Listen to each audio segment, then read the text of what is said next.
ನಿರ್ದೇಶಕನೊಬ್ಬ ರಾತ್ರಿ ನನ್ನ ರೂಮಿನ ಬಾಗಿಲು ಮುರಿಯೋ ಹಾಗೆ ಬಡಿತಿದ್ದ ಎಂದ ಶಾಸ್ತ್ರಿ ಸಿನಿಮಾದ ನಾಯಕಿ ಮಾನ್ಯ.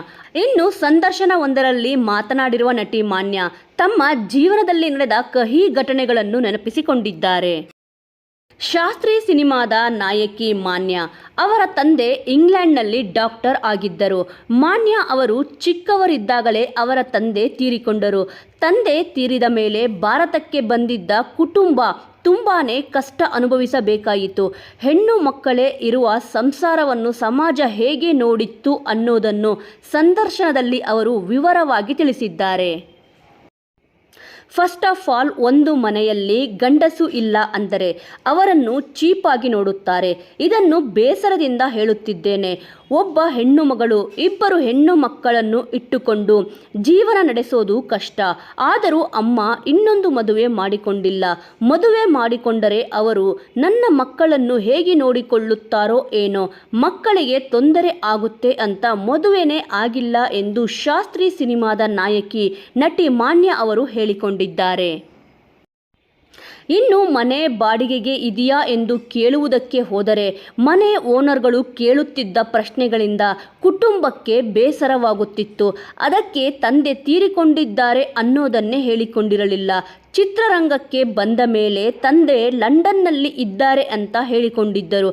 5-6 ವರ್ಷ ಈ ರಹಸ್ಯವನ್ನು ಯಾರ ಬಳಿಯೂ ಕೂಡ ಬಿಟ್ಟುಕೊಟ್ಟಿರಲಿಲ್ಲ ಅನ್ನೋದನ್ನು ಸಂದರ್ಶನವೊಂದರಲ್ಲಿ ಹೇಳಿದ್ದಾರೆ.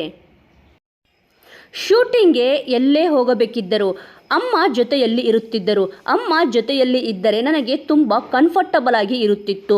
ಕೆಲವೊಮ್ಮೆ ನನ್ನ ಅಮ್ಮನಿಗೆ ಕೆಲ ವ್ಯಕ್ತಿಗಳು ಲೈನ್ ಹೊಡೆಯುತ್ತಿದ್ದರು ಎಂದು ಬೇಸರದಿಂದ ಸಂದರ್ಶನವೊಂದರಲ್ಲಿ ಮಾನ್ಯ ಅವರು ಹೇಳಿಕೊಂಡಿದ್ದಾರೆ.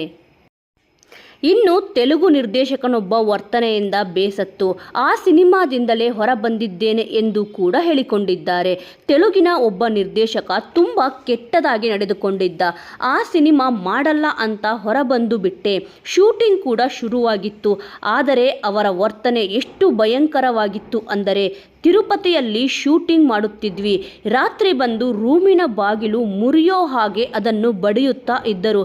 ನಂತರ ಕೂಡಲೇ ಅಲ್ಲಿಂದ ಹೊರಟು ಆ ಸಿನಿಮಾದಿಂದ ಹೊರಬಂದು ಬಿಟ್ಟೆ ಎಂದು ನಟಿ ಮಾನ್ಯ ಅವರು ಹೇಳಿಕೊಂಡಿದ್ದಾರೆ. ಸ್ನೇಹಿತರೆ, ಇನ್ನು ಈ ವಿಚಾರದ ಬಗ್ಗೆ ನಿಮ್ಮ ಅನಿಸಿಕೆ ಮತ್ತು ಅಭಿಪ್ರಾಯ ಏನಾದರೂ ಇದ್ದಲ್ಲಿ ತಪ್ಪದೆ ಕಮೆಂಟ್ ಮೂಲಕ ತಿಳಿಸಿ.